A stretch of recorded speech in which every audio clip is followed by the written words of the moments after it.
It's safe to say Arizona has the best win in college basketball this season, and it's only night one.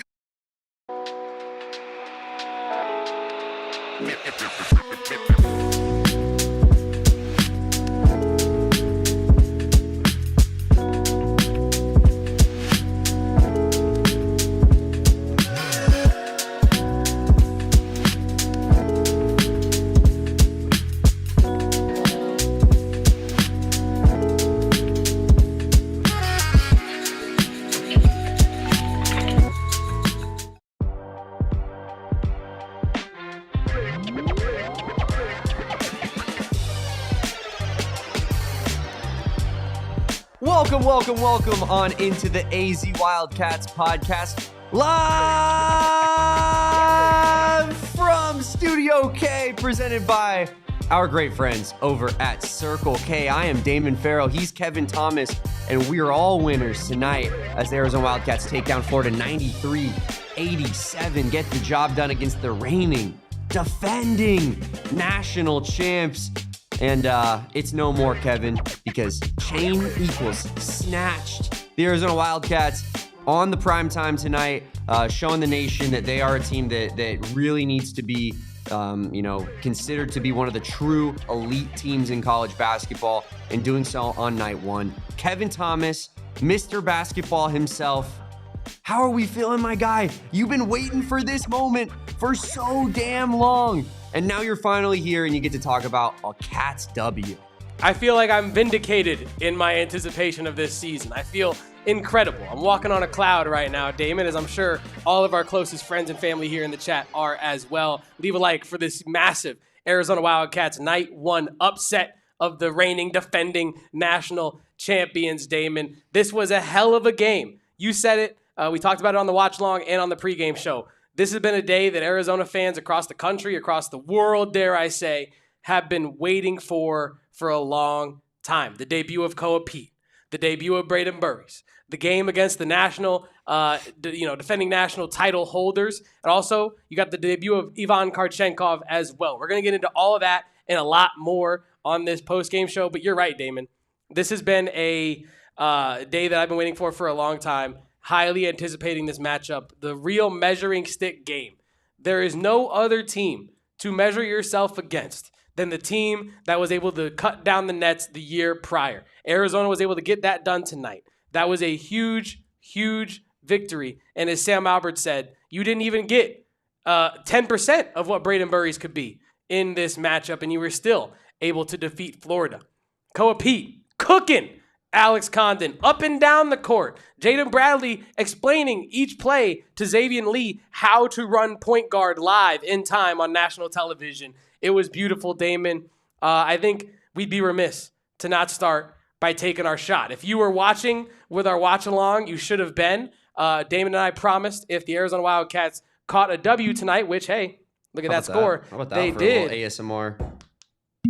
Oof. They did catch a W tonight, so we will be taking a shot of our friends Three Amigos Tequila, the Ramona's Reserve selection. It is an incredible tequila. Make sure if you are drinking tequila tonight, it is our friends over at Three Amigos. This is not shots fired, but it's some shots taken tonight in honor of our Arizona Wildcats, Damon. So we're going to get into Koa Peat by the numbers. We're going to break down what this game means for Arizona basketball going forward. But first, we celebrate, Damon. Salud. Cheers. Arriba, abajo, adentro. Yep. Everything he said, that is very smooth. I love that. It is pretty good. It's beautiful. It is pretty good. That Ramona's Reserve is some of the best, smoothest, easiest to drink tequila I've definitely ever had in my life, Kevin. But Connor McGrath in the chat. How did we not say that? Bear down, bottoms up. I love that. Maybe that's the new go-to, Connor. Maybe you just created something on this great show. But Kevin, let's talk ball. Let's start getting into the nitty-gritty. Let's talk ball. By the way, appreciate everybody for being here tonight. Let's run these numbers up. Tell your friends. If you got U of A friends, send the link in the chat. But mostly just like this video. And thanks for rocking with us all night long. If you were on pregame, watch along, now postgame, you are the GOAT indeed. But Kevin, there'd be no other place to start it right except for Koa Peat. Because we talked about this guy all off season long. To anyone that would listen, I walk up and down downtown Phoenix, and I just walk up to random people and I say, "Have you heard the good word of Koa Peat?" And they look at me like I'm speaking Mandarin Chinese to them, which is fine, all good. But I'm starting to hope that maybe now people will listen to the gospel, Kevin, if you will, because man, what I just watched out there tonight was absolutely special from Arizona's star freshman. Koa Peat, historic indeed. Second most points scored, I believe, right, from a Arizona freshman, which was said at the end of that game on the broadcast. 30 points, Kevin, 11 of 18 from the field, 8 of 12 from the free throw line, 5 defensive rebounds, 7 rebounds in total, 5 assists, 1 personal foul for Koa Peat, 2 turnovers, 1 block, and 3 steals in 36 minutes. Man, what a performance. What a debut. And yeah, I love him so much. As W says, enjoy him while he is here because he is not for Arizona very long. That man is NBA bound, whether it's the top 5, top 3, top 10. He is going in the NBA draft this upcoming year, Damon. You mentioned the historical implication of this performance for Koa Peat. He becomes just the second ever freshman for the University of Arizona to put up a 25, 5, and 5 game. Yep. Jared Bayless did it twice, and I think maybe we will be revisiting that multiple times this year for Koa Peat, potentially with the skill set that he has. I want to say this off the top, talking about Koa Peat. The Koa Peat erasure this offseason by the national media has been complete BS. It has been ridiculous. You got people that are highly credentialed within this college basketball space that have watched a lot of high-level high school basketball in the goal of projecting that to the college ranks. You have those people saying, well, Cameron Boozer is the most winningest high school basketball player to ever live. And it'd be true if Koa Peat didn't exist. And I'm not trying to say that Cameron Boozer is a loser. I'm not trying to say he's not a top 3 pick. I'm not trying to say anything negative about Cameron Boozer. What I am trying to say is, though, recognize what Koa Peat is. Recognize what Koa Peat has accomplished. 4-time state champion, multiple-time gold medalist. They don't just hand out gold medals. I don't even think Cameron Boozer has a gold medal. If he does, he doesn't have as many as Koa Peat does. I can tell you that for damn sure. So I just want to make sure we're all on the same page. The Koa Peat erasure has been complete BS. And tonight, in his first opportunity to announce himself to the national basketball fandom, he absolutely balled out. And that is why he is our king of the court for tonight. Koa Peat. Who else? 30 points, 7 boards, 5 assists. He was doing it all tonight. Koa Peat, an incredible performance, leading Arizona to victory in this one, Damon. Yeah, Kevin, I did a quick amount of research here. Maybe Cameron Boozer can hold his dad's gold medal from the 2008 Olympics. Maybe he could hold his dad's bronze from the 2004 Olympics, but he certainly doesn't have 3 gold medals in his own right. And I did want to just shout out Lost Highway's comment of, have you accepted Koa Peat into your life? Great comment. Unbelievable. And I'm gonna start pulling that one as well. Because again, it was almost a religious experience watching Koa Peat tonight, especially those back-to-back dunks, man. I mean, that was truly special. Let's revisit Bill's comment here at the end of the show as well. When we're talking about what this win could mean for Arizona going forward. Totally. We talked about Koa Peat. Let's relate it back to him. Koa Peat, one of the reasons why he lands at Arizona in the first place is because Arizona is playing on the biggest stage in the country regularly, right? They have scheduled themselves into that position. Koa Peat put not only fans on notice, but other recruits on notice. And I do want to wrap up the show with that. So shout out to Bill for lobbing us that one as well. AZ in lobbing the chat. Lobbing it, what was that? Anthony D'Orso style? Who threw that lob to Koa Peat tonight? That was insane. It was a ridiculous I think the first lob. one was Del Orso, right? And the second one might have been someone different. I'm not going to lie. I was so pumped about the dunk, I could give a damn who threw it. But as AZ says in the chat, once Burries gets going, watch out. And we're going to get into what Arizona needs to still fix, because I if you were watching along with the watch along, I still have a lot of issues, especially on the late game execution side of things from an Arizona standpoint. Felt like I saw a lot of what I saw last season, but it's early. It's early, and there's a lot of time to still fix some things here. But I just think, you look at this Koa Peat performance tonight, and Kevin, this is where I wanted to go with this conversation. I mean, you had so many people, right, that were – it felt like Koa Peat was considered one of those blue chip type prospects, up there with the AJ DeBanstas, up there with the Darren Petersons, the Cameron Boozers. And then on a dime, it felt like it switched.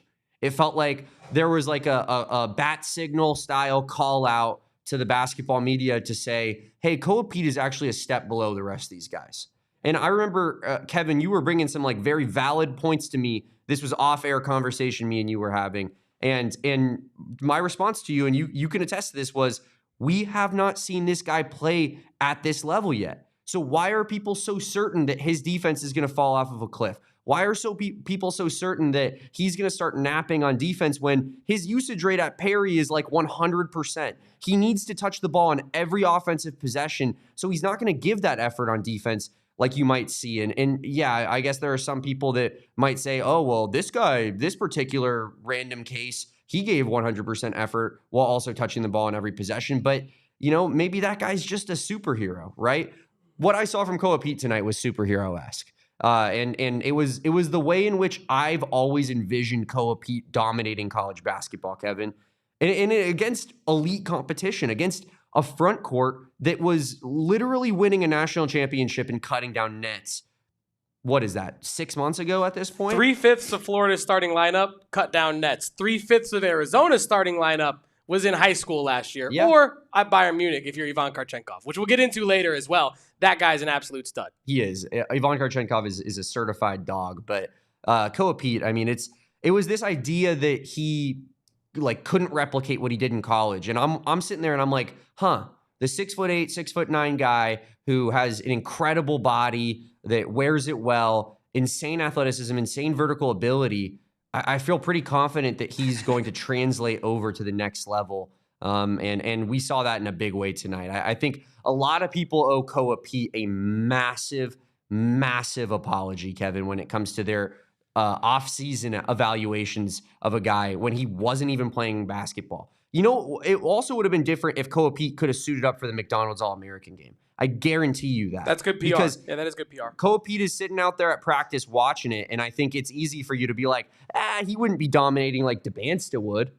And you're like, really? Because Team USA sure looked a lot like that. Every other level of Koa Peat's basketball career sure looks a lot like that. And man, what a player! What an absolute piece to have, Kevin, moving forward to the rest of the season.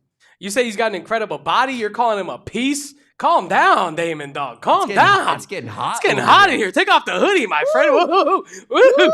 But look. We were talking about Koa Peat, and we're talking about people critiquing him, criticizing him. I don't agree with it. And in fact, I started this podcast by saying, let's stop the erasure. But I understand wanting to, fall into that cycle of, well, we still have 2 months until basketball. How can I think myself into someone else? How can I inject holes into Koa Peat's game that might not actually be there?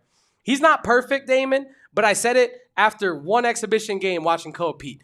When he plays in a system with other talented basketball players on both ends, he looks incredible. He fills in, he plays his role, he makes smart plays. Not out of that double team last night. That was a bad pass. But in general, Koa Peat is really smart, really good decision maker, very trustworthy player. Excuse me. That Ramona's reserve. Got a little Ramona in my throat. Pause. But look, my point is with Koa Peat. Don't let Donna know.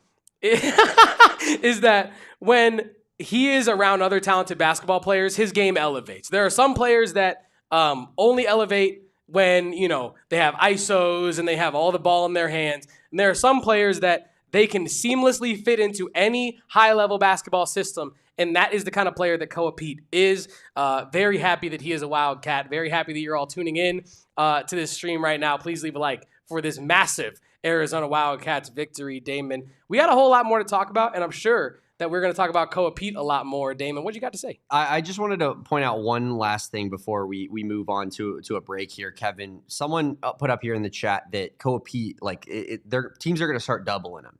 And I think that's totally and perfectly fair and very true. Natural response. But my response to that would be Koa Peat proved that he can make the right pass tonight.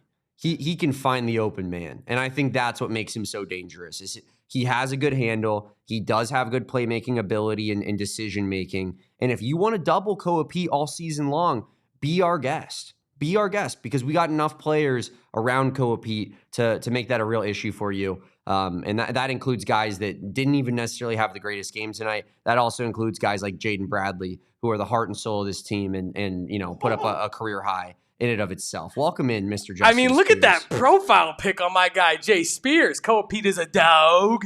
We absolutely know that, Justin. Thank you for tapping in on this post-game show. That is the Justin Spears. If you're an Arizona Wildcat fan, I know you know who that is. And let's get to some super chats before we kick it off to the break. First break here on the AZ Wildcats pod. We got your mother, Damon. Jane Farrell, $1.99 super chat. Big win. Bear down. Love you, Mom.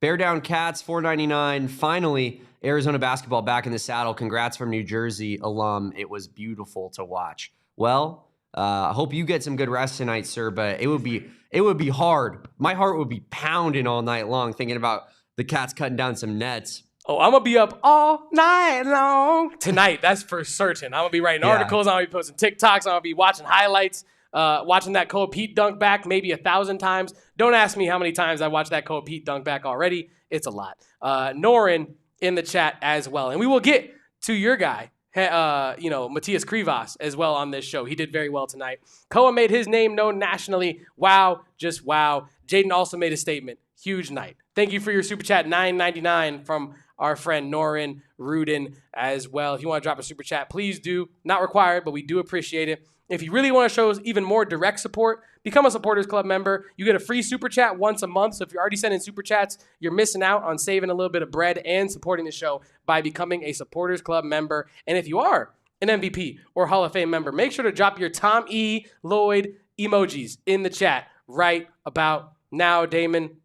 And real quick before we get into our break, Kevin, let me just say, shout out to our presenting sponsor, Branded Bills, tonight, because Branded Bills has been so gracious in presenting this podcast all basketball season long. Their premium headwear and apparel, the absolute best custom headwear and apparel in the game if you have a small business or something that you want to promote. But we all know that it's also just the best Arizona Wildcats gear in the business. So guys, go check out their campus collection. Go check out the best U of A hats we got in the game. And don't go anywhere. We're going to be right back after this break here on the AZ Wildcats pod.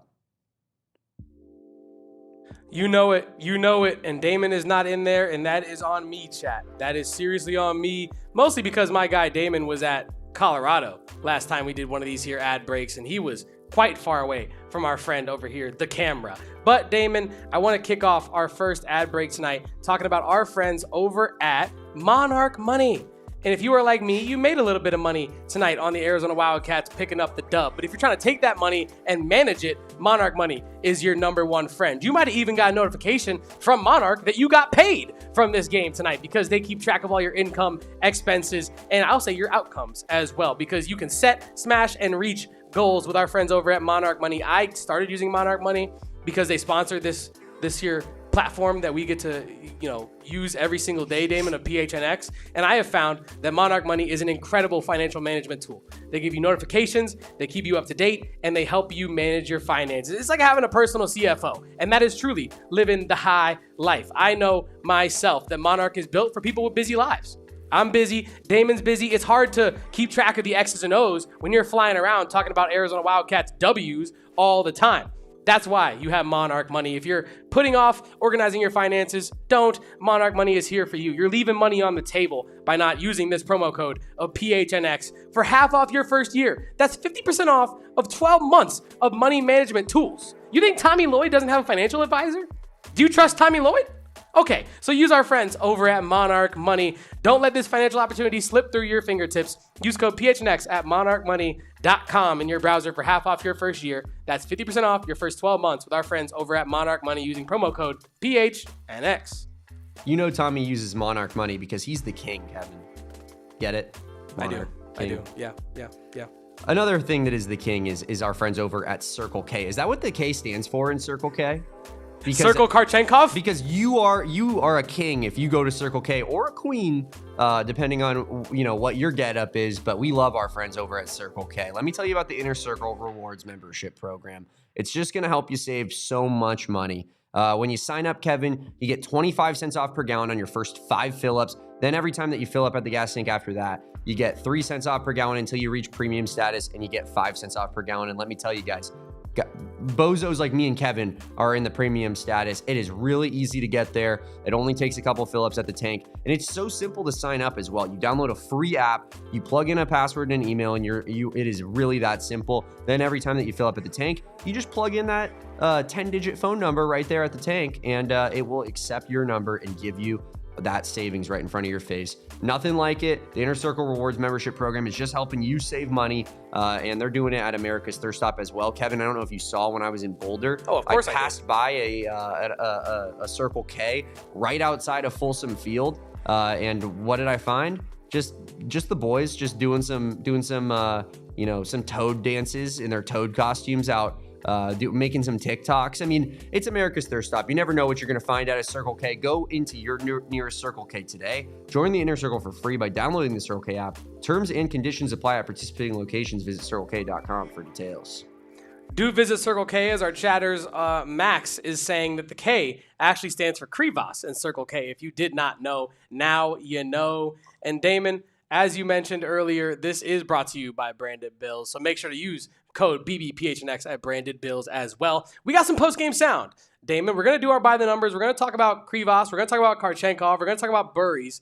But I also wanted to wrap up that Koa Peat conversation by playing you guys a clip of Todd Golden, Florida head coach, talking about Arizona, Jaden Bradley, and also Koa Peat.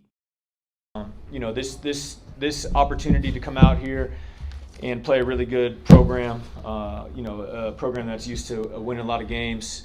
And, great venue, I thought, great event, great crowd. Another opportunity for us. Obviously, I think there were a few more Arizona fans out there tonight than Gator fans. It felt similar to the SEC championship last year with Tennessee playing in Nashville. And, I thought we played pretty well in the first half, and then Arizona did a good job, just putting us in the basket. I thought Koa Peat did a really good job in one-on-one ISO situations. Finishing, we sent him to the line too many times. He had 12 free throws, and Jaden Bradley stepped up in the second half. I thought we did a poor job keeping him from getting downhill, going to his right hand. Made some tough finishes. And then similar to Pete, we sent him to the line 10 times. They did a good job converting on those opportunities. And, talk to the team in the locker room. You can't send a team to the line 38 times. A good team, any team, to the line 38 times and expect to give yourself a really good chance to win. You can't do it. And I will say, high praise from Todd Golden to say that felt like a conference championship kind of environment. High praise to not only the fans of Arizona for showing up, being loud, making it a raucous environment at McHale North at T-Mobile, but also credit to Tommy Lloyd and his roster, right? Who you hear him talk about Jaden Bradley. I am tired and sick of the Jaden Bradley disrespect and erasure. That hopefully will be ending very soon. He did show that he can close for you. He hit some circus layups to do just that. But yeah, mostly I want to discuss the fact that Todd Golden understands that the rim pressure Arizona can present is real. We watched it in this game, right? When they get paint touches, when Koa Peat gets below the free throw line, that defense collapses and it's really hard to stop. Mm-hmm. It just simply is. And you have a guy as knowledgeable as Todd Golden talking about, Jaden Bradley. You have to stop him from getting downhill. That's not even mentioning what Koa Peat is capable of doing. Tobe Awaka as well. It's going to be huge. It's going to be recurring. Arizona's going to put a lot of pressure on teams in the restricted area. It's going to force them to defend where they really don't want to. Yeah, I think that was the SEC environment of it is kind of interesting, right? Because this was a neutral site first game of the season. Well, it just means more. Yeah, but we're talking about it being the caliber of basketball of what was deemed the best conference in the sport last year. High praise from a coach that just came off a national championship, for sure, but warranted praise, I think, when you think about, the way that Arizona came out here and kind of, especially after getting down early, Kevin, especially after the way that game started, the way that the sky was falling in the Arizona fan base, this team sucks. I saw from some people online down 8 points, 5 minutes into the game. Clown show stuff, yeah. It's don't be that guy. I will say, number one, but also just like what an ability from this team, a young team, to go out there and respond to not playing well super early in the game. Just unbelievable stuff. What was that face? We have Saul Bookman popping on here pretty soon as well, Damon. Live from T-Mobile, we'll have him popping on. So that is very exciting. We're going to talk about the environment, I'm sure, with Saul Bookman as well. For sure. We also have more clips coming, Damon. But we mentioned Jaden Bradley's name, and I know Saul's going to want to bring him up. So let's just talk Jaden Bradley now. The disrespect in the preseason, in the offseason. Saul wouldn't do that. No. But the disrespect in the preseason, in the offseason was genuine. It was real. We talked about it with Jaden Bradley during Arizona Media Day about not being on any lists. Best backcourts, best returning point guards, best point guards under whatever height Jaden Bradley is, best point guards from Rochester, New York that also play on the West Coast. Jaden Bradley was not on any of those lists, and I was very tired of it. But what did you see from Jaden Bradley tonight, and just how much did it fire you the F up? Man, Jaden Bradley in those finishes were special, Kevin. The ability to work through contact, to finish over bigger guys, whether it's Alex Condon, Thomas Haugh, like you name it, man. Jaden Bradley was finishing buckets, and I mean, what can you say about the dude other than he is, the emotional leader of this team, right? Like this team goes with Jaden Bradley. I think when you saw, the kind of the slow start, I felt like it was Jaden Bradley that was really trying to get this team kind of settled, right? And as much as, and we're going to talk about some late game stuff because I have to get it off my chest later in this podcast, but Jaden Bradley is the guy that you want the ball in his hands in big moments, right? And, there's still some stuff that we got to fix, but a career high set in points tonight. Jaden Bradley finishes with 27, 9 of 14 from the field, 9 of 10 from the free throw line, Kevin, which feels like it could be massive all season long for this team in the way that they want to play. And then 5 assists to go along with it. Granted, 4 fouls, 3 turnovers, some stuff to clean up, 2 steals along with it. But Jaden Bradley just feels like he just continues to give you basically like 15 and 5 every night. And then sometimes he gives you extra on top of that. But it's almost never less, right? Yeah, I'm with you. He is the metronome. He keeps consistent the entire time. You never got to worry about what pace or what RPM the metronome is on. It's keeping you steady regardless of what is going on around it. And that is Jaden Bradley. I mean, we talked about it on the watch along.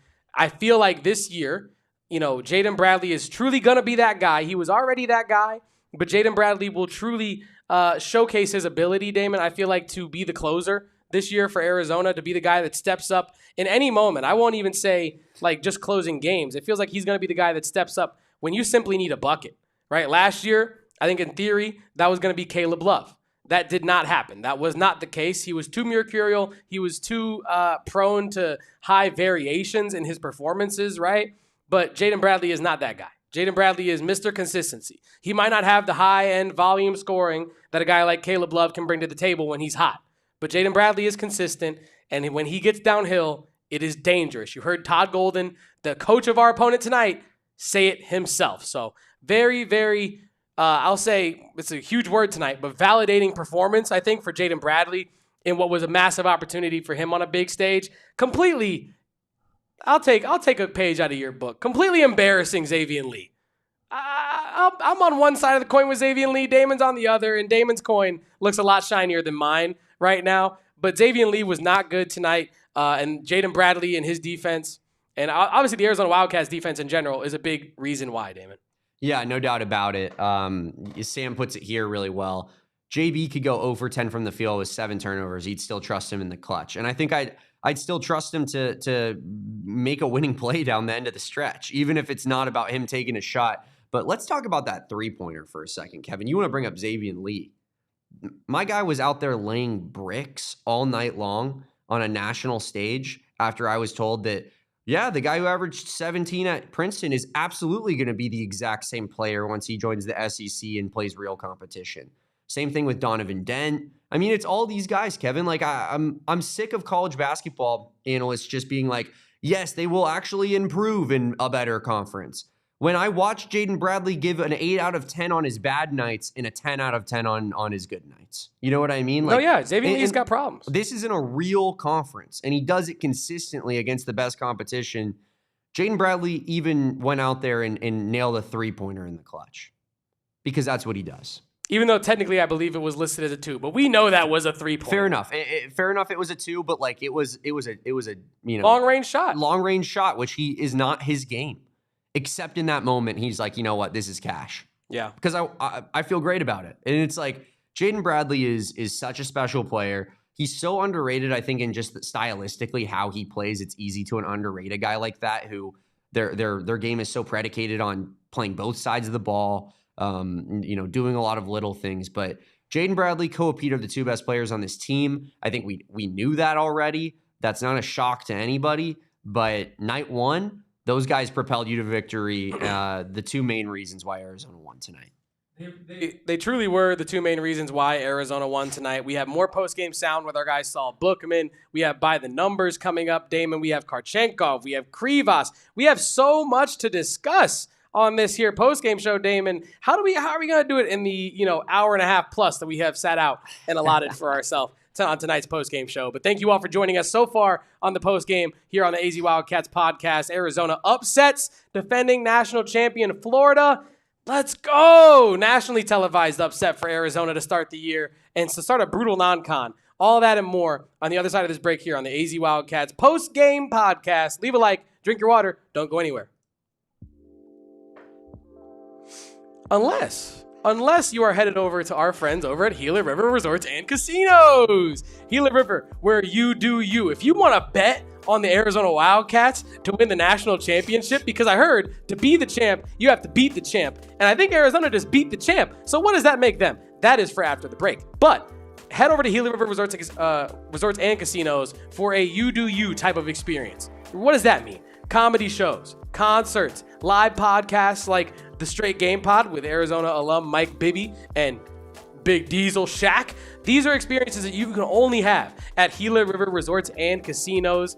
Whether it's Wild Horse Pass, Lone Butte, V Kiva, or Santan Mountain, it is truly a play place for adults. Whether you want a high-end steakhouse night out with your significant other, you can do that. Or if you just want to take your best friend and go hit the bar and watch the game, you can do that as well. They also have over 4,500 slots and live table games. So get in on the action with our friends over at Gila River Resorts and Casinos, where you do you. Visit playatgila.com for more details. You guys already heard me talk about them. They are our presenting sponsor today for good reason, but I got to talk a little bit more about our friends over at Branded Bills. Guys, if you need some custom apparel done, whether that's headwear or even a t-shirt, maybe a hoodie, Branded Bills is the only place to go. They're a local company operating out of Mesa, Arizona. They love supporting local universities, including the Arizona Wildcats. And so you're going to need to go check out the absolute best Arizona Wildcats gear in the business when it comes to headwear in particular, Kevin. We know that there is insane U of A stuff going on with the campus collection at brandedbills.com. And our promo code of BBPHNX is going to get you 15% off on your first purchase with our friends over at Branded Bills. So head on over to brandedbills.com, use that promo code of BBPHNX, get 15% off your first order, and check out the partnerships with over 40 universities, including the University of Arizona. Also partner with the Phoenix Suns. They also have maybe this limited edition D-backs hat that I have right here. That is mine, by the way, and I will stake claim in that. But they have great stuff going on at Branded Bills, and they are coming out with new products constantly. That's the beauty of Branded Bills. They are the ultimate apparel, Kevin, when it comes to and headwear, when it comes to comfortability on your head. But we went to the Branded Bills offices, the warehouse.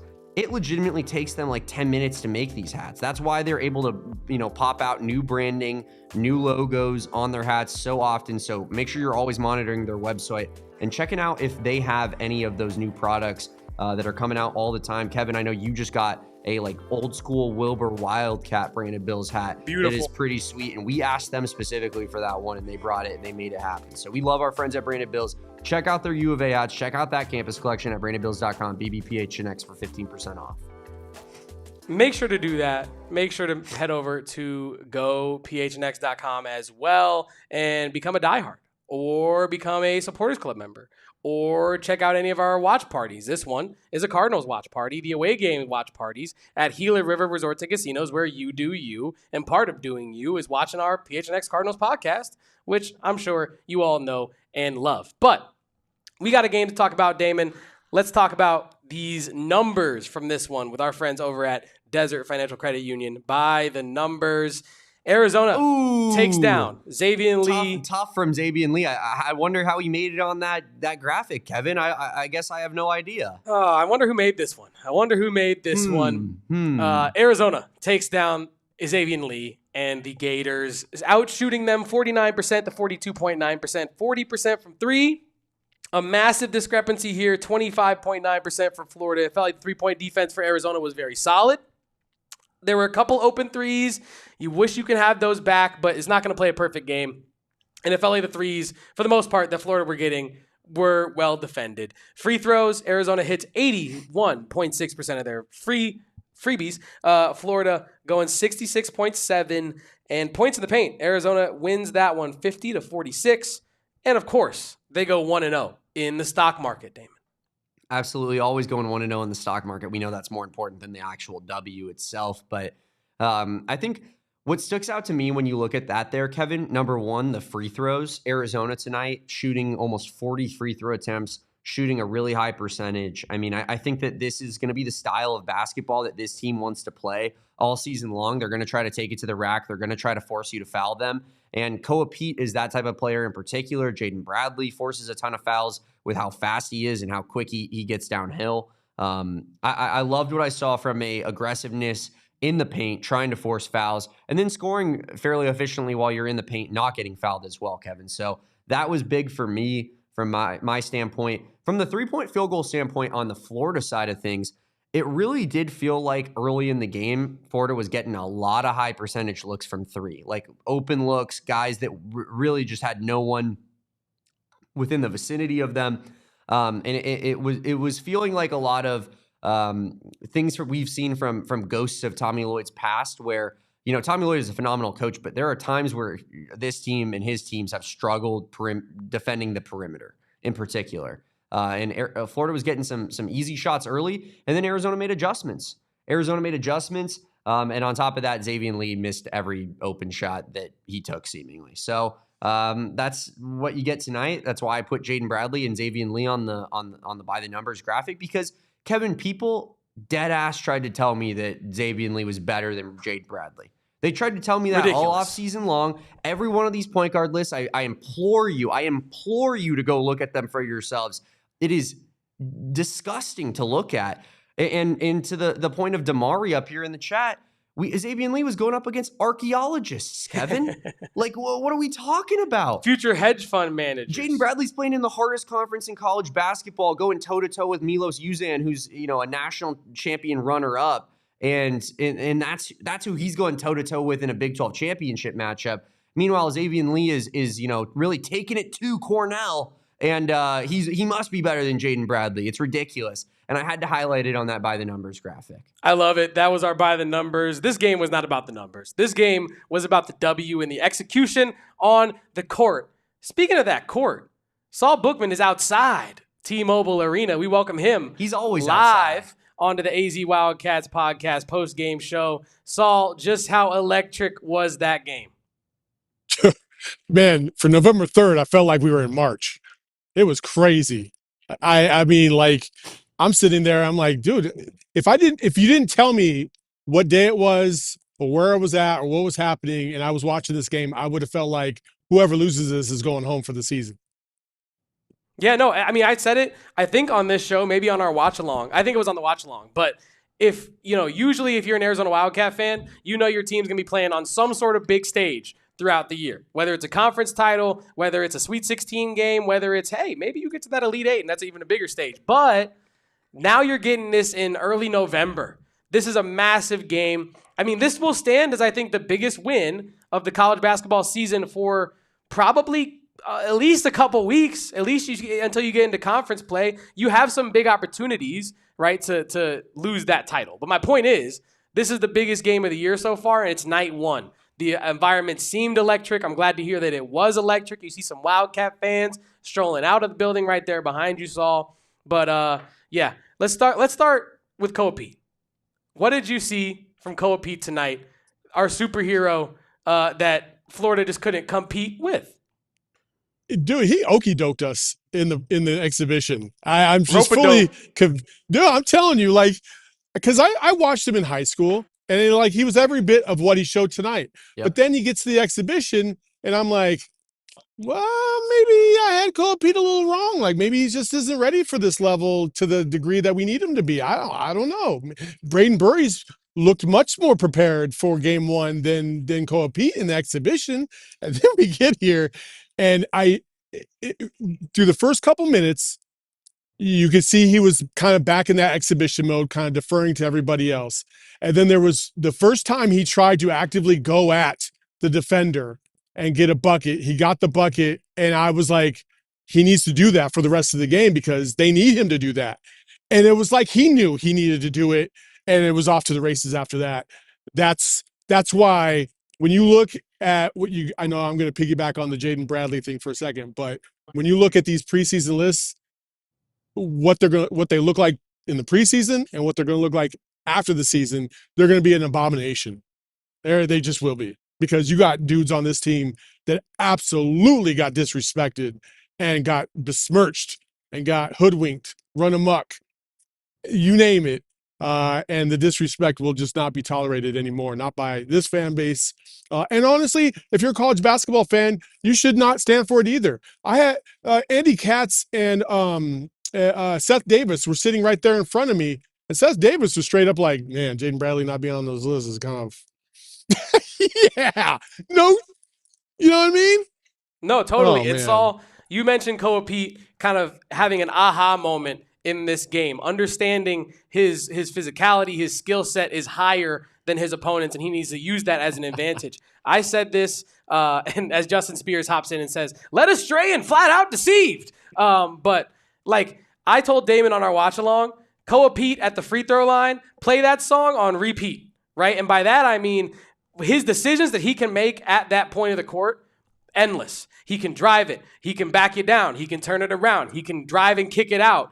It feels like, and am I interpreting this correct, Saul, that was a realization for Koa Peat tonight, that he can play this level at the college level, at the highest of it, and he is going to take that rim pressure song and play it on repeat. I think you witnessed a guy realize that not only is he one of the best in the game, but he might be one of the best big men in college basketball right now as we stand. I think that's what he realized tonight. I think he realized that, man, I really just took it to one of the better bigs in the country with ease. Like, homie could not guard me at all. They had to switch up. Chanilu couldn't guard me. Like, and Fouled then out. Haugh couldn't guard me. It didn't matter who you were bringing in. Not a damn person on that Florida team was going to be able to guard Koa Peat. And that's, to me, that is the biggest takeaway of this because, Kevin, you remember the other night on Mikhail Madness when Corey was talking crazy about Our brother was missing the mark. He was missing the mark. If he said between Braden Burries, Koa Peat, and Dwayne Aristode that if they can give us 22 and 9, then we'll be okay. And I was like, 22 and 9 between the three of them. And then Saul offers up Kchenkov, and he goes, I don't give a damn. Yeah, and I was like, bro, if they give us 22 and 9, we're not even making it to the tournament. Like, that's not happening because Jaden Bradley and Krivas can only carry us so far. And so Kchenkov started. Thank you. And then on top of that, between him, they had 21 and 8 at the half between those two. And then obviously Koa blows up in the second half even more. Kchenkov looked every bit apart. Koa Peat is going to be first team all Big 12 at a minimum by the end of the year if he continues at this pace because he looked unstoppable. There's not a guy I could think about that I could think of in the Big 12 right now off the top of my head that can guard Koa Peat based on what I saw tonight. Tunde Yesufu, although he is a freshman, would probably like a word. That guy looks like a dog. But in terms of proven actual players that we've seen, hasn't played anybody yet. No, that's what I'm saying. That's what I'm saying. In terms of proven players that we've seen play basketball, no one can guard Koa Peat. Okay. No one can guard. I'm saying, like, outside of projecting guys and being like, oh, well, they could if they did this, no one can guard Koa Peat. And Saul, I do understand that you have some post-game sound from one Koa Peat, and this is Koa Peat on his preparation for this season. I think those helped me a lot for sure. Just getting on the floor, Mikal, playing a live game. But I think what really helped me was just the practices. We practiced really hard throughout the week, leading up to this game, and I think I'm just grateful to have coaches and teammates that put me in positions to be good, and especially JB. Like, he just makes my game so easy. I think, like what coach said, piggybacking on that, he's one of the best point guards in the country, if not the best point guard in the country. Yeah, Saul, I mean, pretty simple. The way that was about, the exhibition season, getting him ready for tonight, which, I mean, do we really feel like the exhibition season prepared him for tonight? If anything, I feel like he was giving everybody a bone now. Now looking at it, I'm like, oh, he was just getting everybody else to get theirs going because he knew game one, guys, step back, I got it. So, phenomenal. The most points by a freshman in a Big 12 debut of all time. Yep, and just the second, we already said it on the pod, but just the second 25-5-5 game in Arizona freshman history. Jared Bayless did it twice. Truly historic production from one Koa Peat tonight. If you felt like, go ahead. But he didn't do it in their debut. True. It was in a freshman season. If I said debut, that is incorrect. It was across the freshman season. There was only one other Wildcat. Oh my gosh, I'm forgetting the name. 37 points in his debut as a freshman. That's the Wildcat record. Oh man. Cedric Henderson. No. It was way back in the day. I can't believe I forgot the name, but that's the record for U of A. 37 points in a freshman debut. Koa Peat right behind that now with 30. It's 46 minutes into the show. I feel like a fool for not having said Ivan Kchenkhov's name fairly enough yet on this pod. I was going the same spot. I was going the exact same spot. I was like, we got to talk some Kchenkov, man, because it's been far too long. Saul, you looked up to the heavens when you talked about Ivan Kchenkov being in the starting lineup. Take us through your thought process with that one. It was the only thing that made sense to me. I said that the other night on Mikhail Madness. I was like, I don't know anybody else that physically can handle Haugh on the perimeter and down low. Like, Kchenkov physically was the only one that was going to be able to do it. If you want to toy around with Dwayne Aristode, physically he has length, but I didn't feel like physically in terms of strength he was going to be able to handle the way Hauch's kind of mannerisms go about and how he kind of flops and tries to draw fouls and all that stuff, right? So I thought Kchenkov he's first of all well seasoned. Tommy Lloyd talked about it in the postgamer. Like, he said, first of all, he said that Ivan Kchenkov was coached by a gentleman that also coached Luka Doncic. And this guy said, listen, when he gets down there, you guys are going to be blown away by how seasoned and ready to go he is. He's not going to feel like a freshman. And sure enough, tonight, you would have thought he was a junior or senior the way he performed tonight. He was just real smooth. The moment wasn't bigger than him. He was composed. I'm very happy to see his performance come through the way that it did tonight, because I think, I know Kevin and I have both been on the Ivan Kchenkov train, and it's going to take us all the way to the promised land. There you go.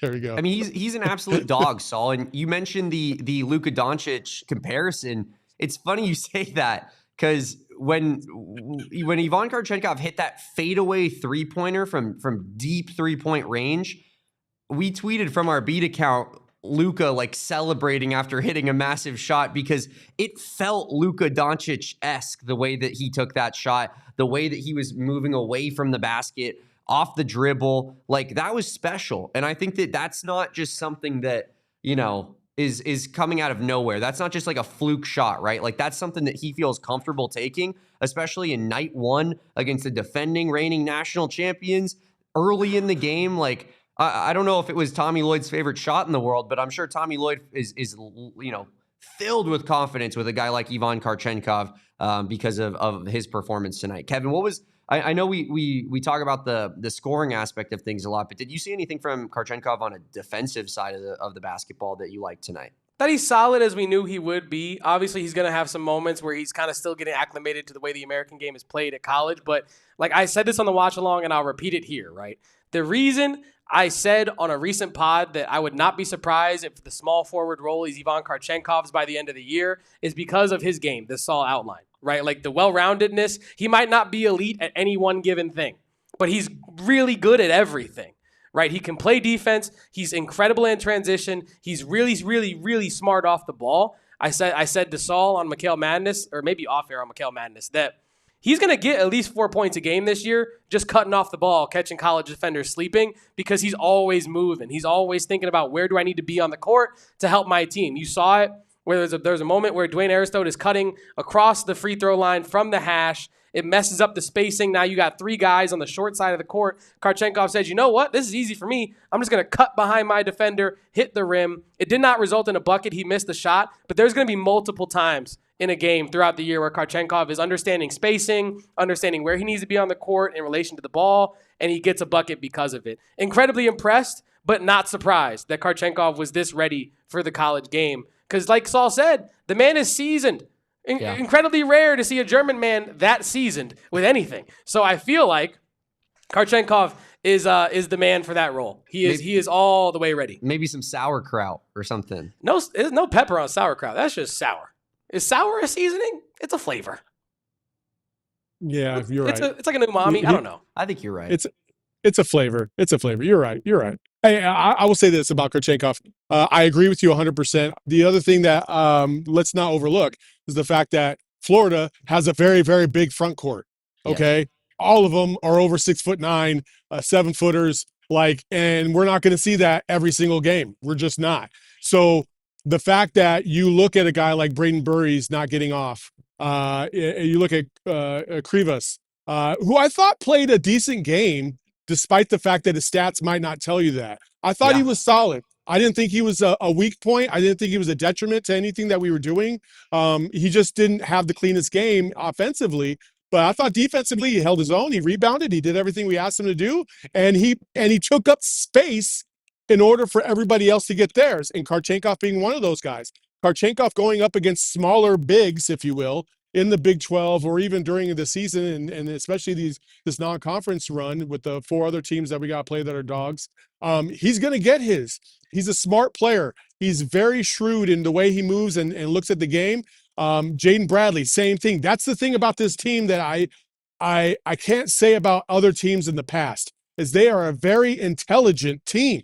Like Koa Peat is about as cerebral as you're going to get from a power forward point guard in the nation. Jaden Bradley, the smartest point guard in the nation, bar none. He just knows exactly when to attack, how to attack. He knows how to get you in foul trouble. He knows how to take advantage. He was stealing money at the free throw line where a little guy, number 7 from Florida, was trying to guard him. I was like, bro, that's dude, that you're just stealing cookies all damn day. Do that all day. And he just kept taking him to the elbow. Drop, boop, got him. Ran back on defense, come back down, boop, drop, got him. That was it. It's one of those things, Saul, and you and Damon will both know this, watching a basketball team, where sometimes there's a player where they might miss the shot and you're like, I just hate that decision, right? It felt like every time Kchenkov made a mistake you mean like ADO's second 3 in that corner after he missed, and then he was like, oh, I got it now. And dude, you should have seen Tommy. Tommy damn near wanted to run across the court. I was like, oh, that's a bad shot. You shouldn't have done that. No, yeah. But it feels like and I said this on the watch along as well to Damon, it feels like even in the bad moments tonight for Arizona, it was like, oh, well, that's a good read. It just wasn't executed. Or, well, it just has to be quicker. There are small things they can iron out to really, really become a truly dangerous team in this nation. We do have Tommy Lloyd talking about the German-Russian star, Ivan Kchenkov. Well, Ivan, he's seasoned. And, he obviously he's young. He just turned 19, but he's played high-level basketball. He was coached by a guy named Pablo Lasso. You guys might not know that name, but he was also the guy that coached Luka Doncic at Real Madrid. And so, I've gotten to know Coach Lasso over the years. And so a couple years ago, Coach Lasso was the head coach at Bayern Munich, where Ivan was playing. And so I obviously called to do my homework, and he's just like, Tommy, you're going to be blown away how ready he is from day one.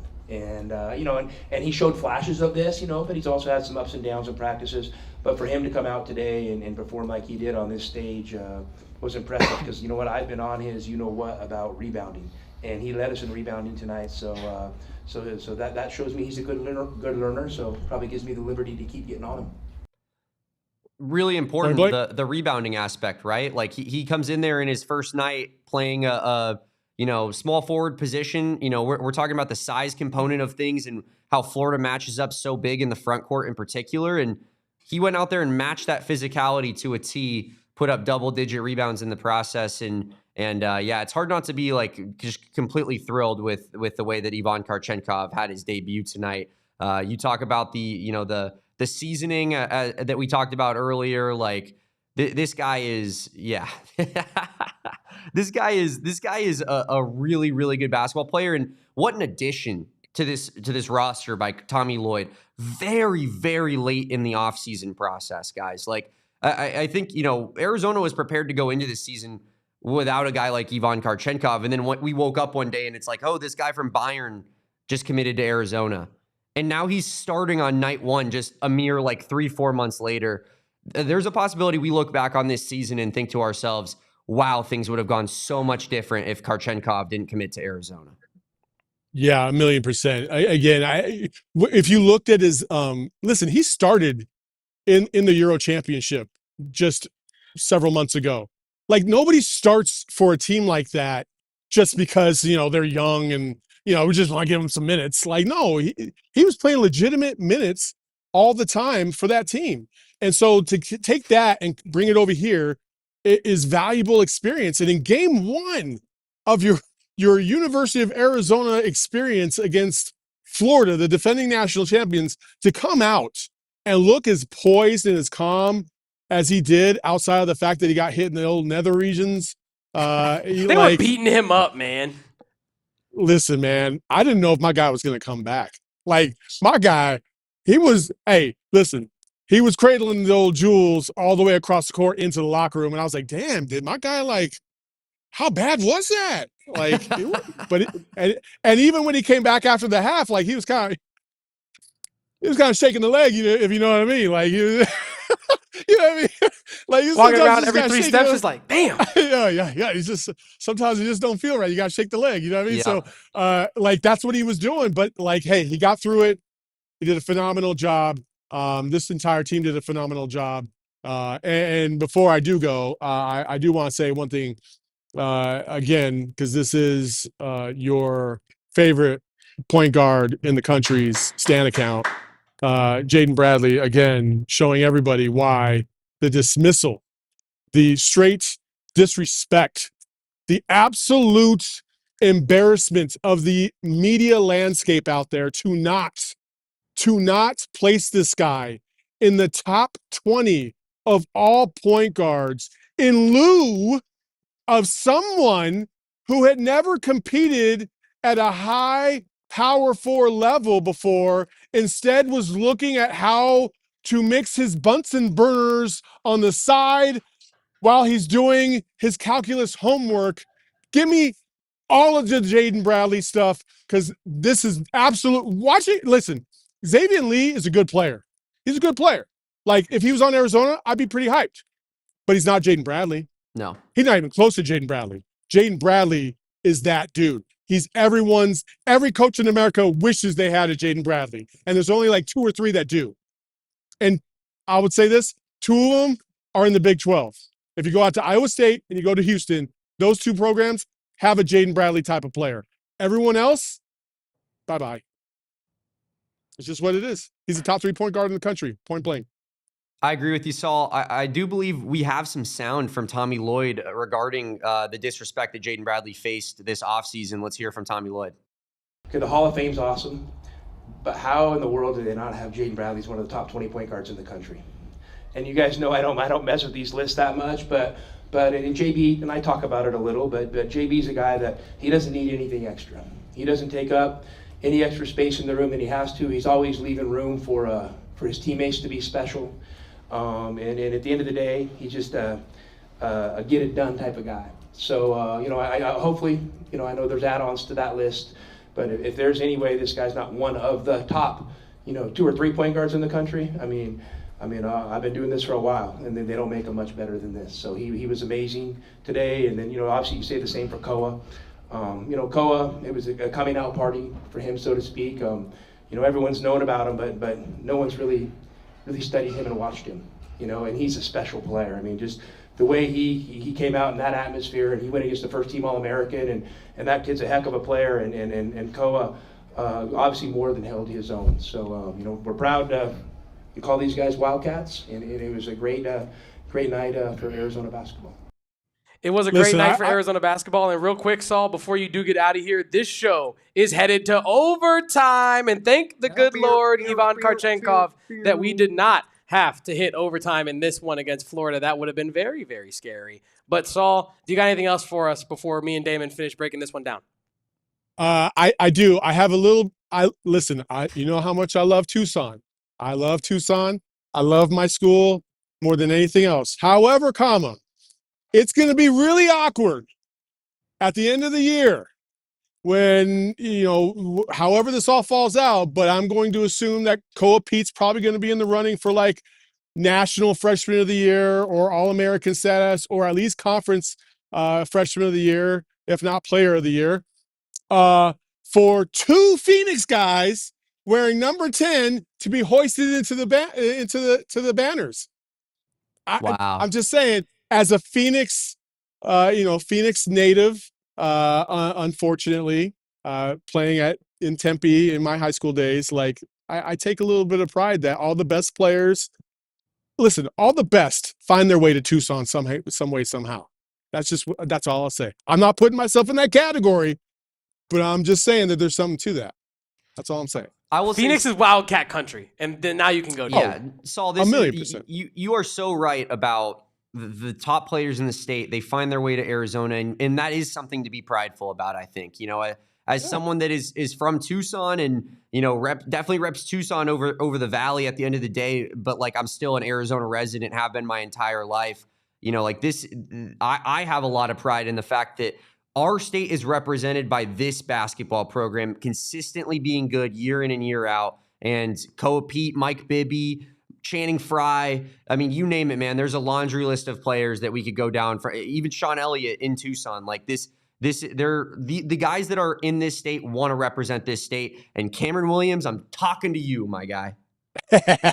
Listen, I would the only twist I would make to your words is it's not the best players. It's the best talent, because you two are in Phoenix and you guys are some talented individuals representing the A, and I love you guys. Wow. Love you too, Saul. We appreciate all your hard work. Have a good time, but not too much fun. And if you do so with our friends at Three Amigos Tequila. But Saul Bookman, we appreciate your time as always. We'll talk to you next time. Follow Saul at Saul_Bookman. When is McHale Madness this week? Is it Thursday again? Tomorrow night. Tomorrow night. McHale Madness tomorrow night, 7 p.m. We will have a full breakdown on what was happening in the first 10 minutes and why Arizona was getting cooked, and then what happened in the second 10 minutes to adjust and really put Arizona on top for good after that. Absolutely. The best in-depth basketball breakdown of Arizona hoops all season long. Corey Williams, Saul Bookman, Kevin Thomas, McHale Madness. Be there 7 p.m. tomorrow night. Saul, we appreciate you, my guy. Appreciate you guys. See ya. Now, Kevin, we are going to wrap this show up, but I do want to talk about two topics that we haven't hit on so far yet. And that's, or we did a little bit, but not to the respect that I thought that they needed to be talked about. Let's start with the good side of things. Let's talk about Mo Krivas, who me and you are extremely critical of. I think his mistakes, he almost is like, there are people in sports, Kevin, where their mistakes feel louder, even if it's not exactly fair. Mo Krivas is 7'2". He like, that's just the type of guy that basketball fans are going to watch. And when he's not just dominating, it's going to look weird, right? Because you're like, dude, go stick him under the basket and dunk on their head. But Mo Krivas, while not bringing the point scoring tonight, only 2 of 5 from the field. Man, I agree with Saul. I thought he did a ton of really little things at a high level tonight, way better than he did last season, and played winning basketball. What did you see from Mo Krivas? You want to know why we're so hard on Mo Krivas? It's not because we hate him. It's not because he's our least favorite player. It's not because he's not my least favorite player. You know what I'm saying? Like, it's not because we have any sort of negative ill will towards Matias Krivas. It's because when he plays the game that he is capable of playing, it takes Arizona's ceiling from here to here, right? He is one of those X factor players for Arizona, where if you get a productive, dominant night from him, you look a whole hell of a lot different than if you don't. And you, like, for example, that's not the case for Braden Burries, right? Who did not have a good night tonight, ended up fouling out, but Arizona was still able to get the W. If Krivas did not have a good game tonight, Arizona's getting embarrassed. Flat out. Like, Florida has one of the biggest front courts in the country. You needed Matias Krivas tonight, and I think for all of his imperfections, we've been talking about it in the chat, no player is perfect. You're going to have moments watching him this year that frustrate you. You're going to have moments watching him this year where it's like, why'd he bring the ball down so low? But he was tasked with a really tough defensive matchup. He was disruptive. He used his size. I saw a lot of positive things about Matias Krivas tonight. And it didn't, you and I talked about the Vesar of it all, but you have what you have. You don't have Vesar. You do have Krivas. And I think you can win with Krivas if he plays his game. And tonight he played his game. You alluded to it. You don't get the points production.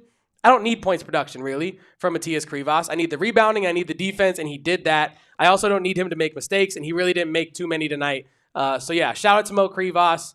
Some people might say, you an apology, but this is just tough love, my guy. I'm trying to make you better. I mean, listen, I don't think we owe him an apology because it wasn't like he went out there and dominated Florida tonight. He only scored 6 points. But here's some positives that I want to talk about, and these are some of the little things that popped in my head.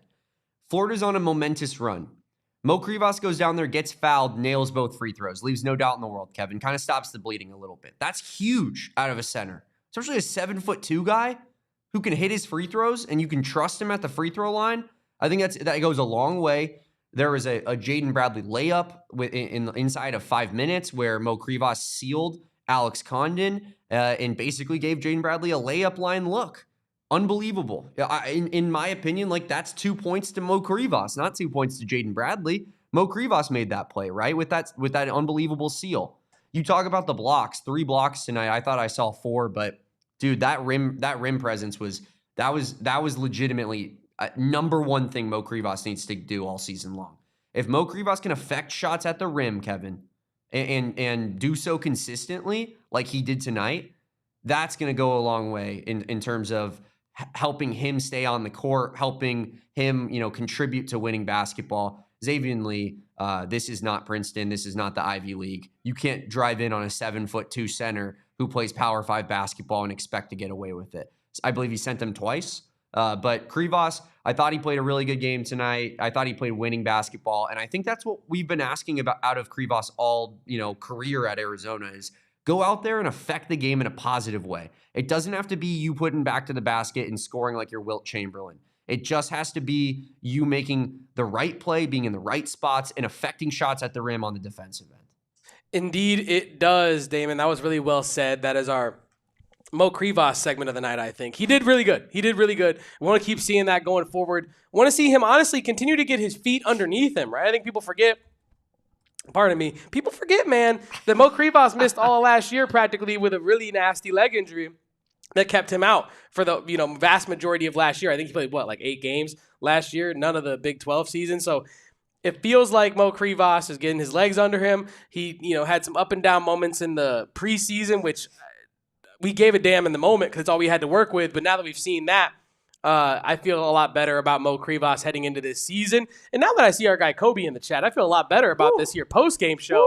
We were missing you, Kobe. Literally pre-show, we were like, we haven't seen Kobe post on Twitter regularly in a little bit. Hope he's all good. I'm worried about my guy. Worried about my guy.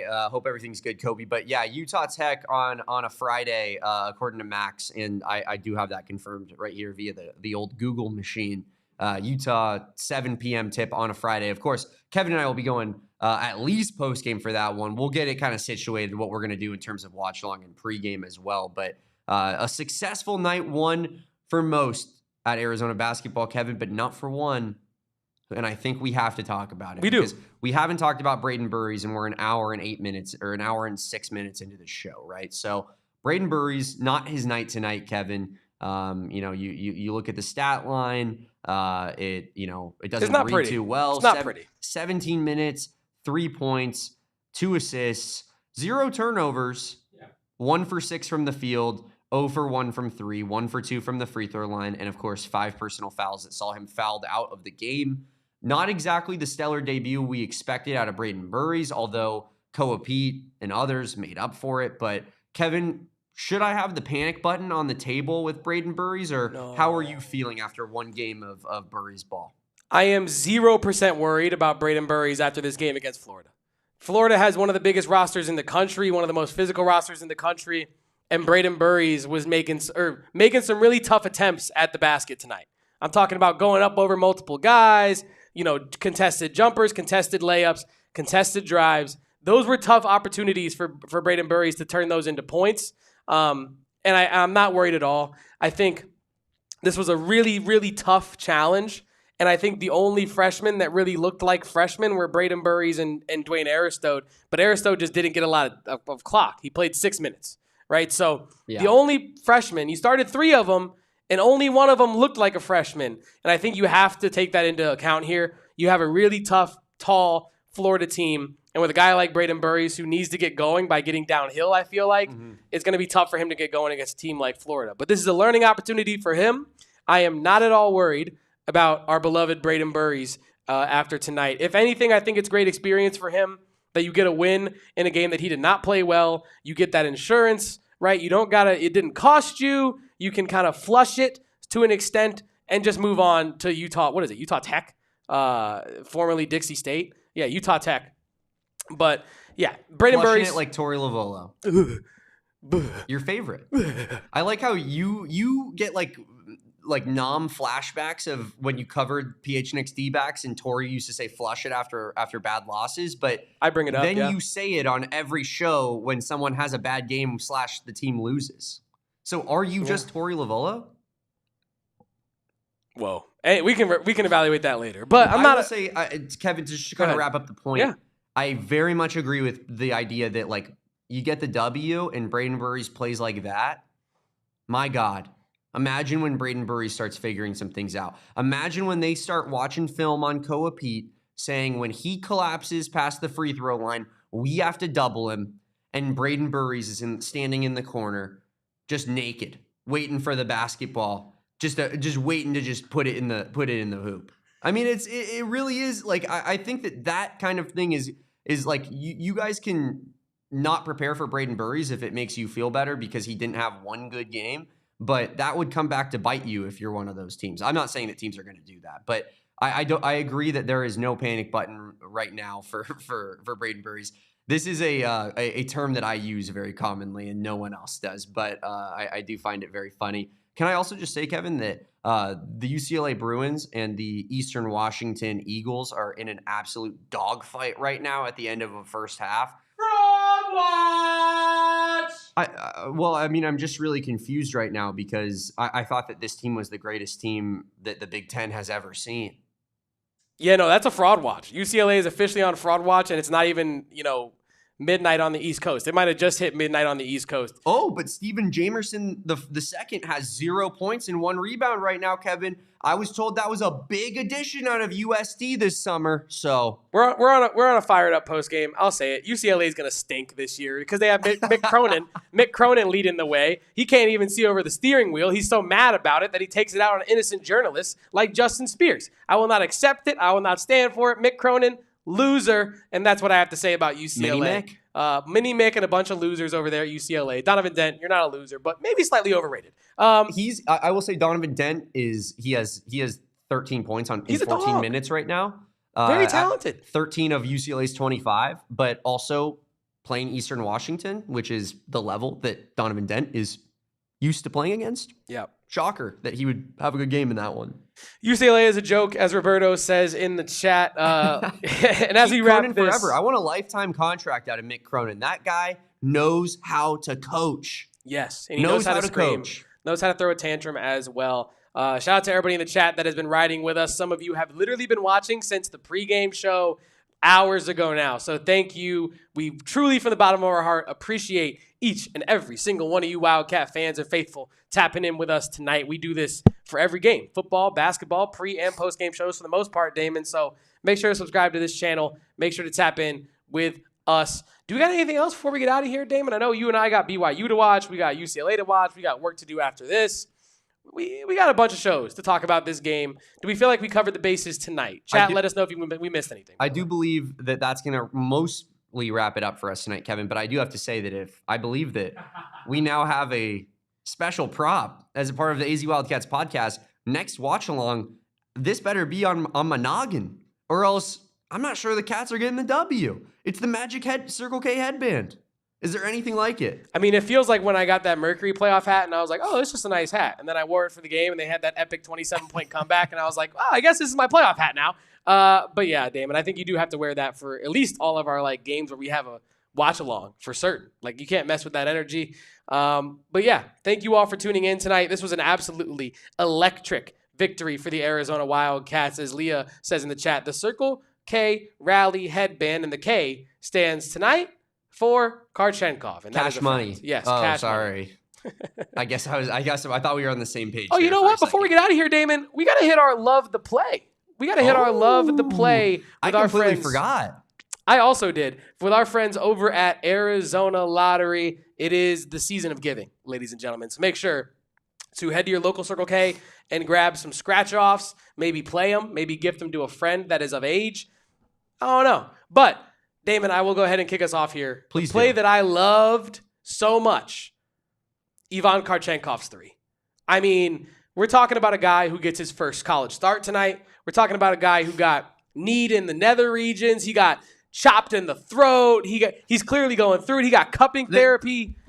They're beating him up. That's Florida's defense to Ivan Kchenkov when they can't stop him. Elbows raining down from the top. Oh, my God. This fight's almost over. Fists? Oh, my God. No. Oh, and it's all over. Oh, and Arizona has upset Florida. Oh, wrong fight. But they were really beating up Ivan Kchenkov. For him to go out and hit that 3 deep, deep, deep beyond the 3-point line over a guy like Boogie Fland, who's not the biggest, but he is a good point of attack defender. That is not something to shake a stick at in a big time in that game. Man, I loved that play. Shout out to our friends over at Arizona Lottery. Damon, what do you got? Kevin, I completely understand why you love that play because you are a Kchenkov man, as we've discussed on this episode, and as you've discussed, for months on this fine program. But we all know who my guy is. I drafted him in our My Guys draft for a reason. His name is Koa Peat. And Kevin, there was a 2-play sequence from Koa Peat that was life-altering. If to put it mildly, to not be dramatic, it changed my entire life. Koa Peat on your dome. And if you haven't seen, there's a great reaction video from me and Kevin from our watch along where we're going crazy. I, of course, have the Magic Circle K Rally headband on. But great pass, Anthony Del Orso to Koa Peat, skies high, puts it down. And then a play later, Jaden Bradley's running in transition, turns around, hands the ball off quarterback style to Koa Peat for a second dunk, and Koa Peat started going ballistic. So, man, I love watching Koa Peat slam the basketball home, and my play of the game's got to be that alley-oop, Kevin, because I'm pretty sure I think everybody's with me on that one. Yeah, no, that we talked about it pre-show. If we were to have objectively did this, that is the play of the game. But we do like to mix it up a little bit here on the pod. And I really did love that Ivan Kchenkov 3. And I think the chat really loves the idea of calling players naked when they're wide open. I think that has to be a tech. If Braden Burries is standing in the corner literally butt naked, that has to be some sort of violation. You got to tee him up. Is that what happened on Tobe Awaka's tee tonight? I mean, he had a Janet Jackson moment. I'm trying to figure out what happened with Tobe Awaka. Yeah, he did have a Janet Jackson moment. Chinilu was like, whoa, hey, whoa, we're on national TV, Tobe. You can't do that. We should make a meme. We should make a meme of Tobe Awaka with Justin Timberlake and our guy on Florida as Janet Jackson. But yeah. Speaking of naked, the Florida player after Tobe Awaka, got an opportunity to duel for a rebound with him. That doesn't end well for the opponent very often. But I appreciate everybody for being here. What a banner night of basketball for Arizona Wildcat fans everywhere as Kevin eats the W. So much fun, guys. Thank you guys for rocking with us all show long, all night long, Kevin, on previous shows. Means the absolute world to us. And we're going to keep doing this all season long on the AZ Wildcats podcast. So make sure that you guys are here along for the ride. Like this video, subscribe to the channel if you haven't done so already. Follow my guy Kevin at KevoPosts. He's got great takes sometimes, and he's very positive all the time. So He's a great follow over there. If you want a little bit more toxicity, nastiness in your life, you know where to find me over at Damon Dog. And of course, our show account is at PHNX_Wildcats on all social media, except for TikTok. We're at AZ Wildcats Pod. And Kevin, 1,000 followers on TikTok. Is that no big 1,100 as of this morning. 1,100 as of this morning. No big deal. We're just putting in work over here on the TikTok streets. Appreciate everybody for watching today. Like this video, subscribe to the channel, and rate and review on your favorite audio podcasting platform. Everybody that was in the chat, absolute superstar. Give yourself a like in the chat today. As far as I'm concerned, likes that you guys send are likes for all of the rest of you, because this has been some of the best support that we've ever had since we did this podcast, Kevin. And I can't say enough how much fun I had tonight watching it with everybody, and just having a great time with our Cats back in action. I mean, people are going to think I'm joking, but because of the support we've had on this show, like, I will go home and I will reflect and I will have trouble sleeping because we had 100+ people wanting to listen to us talk about the team that we love. It means the world to me. It means the world to Damon that you guys would spend some time talking Arizona basketball with us. It was absolutely those Tommy Lloyd emojis in the chat before we get out of here. Do that. Drop the DJ Tommy in the chat if you are an MVP or Hall of Fame member. If you want access to it, hell, become a member of our supporters club for just less than a medium cup of coffee at your favorite or least favorite coffee shop. It helps me and Damon do all the cool stuff that we love to do.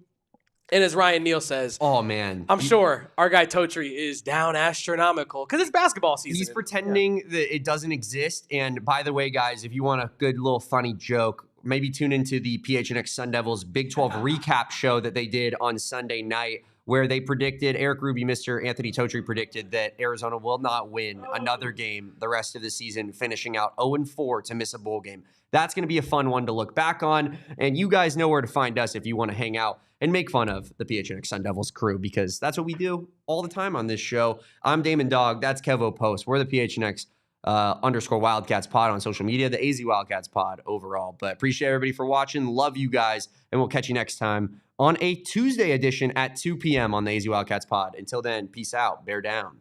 You know what's coming. Go Cats. To be the champ, you got to beat the champ. What does that make us? We all silly like the mayor.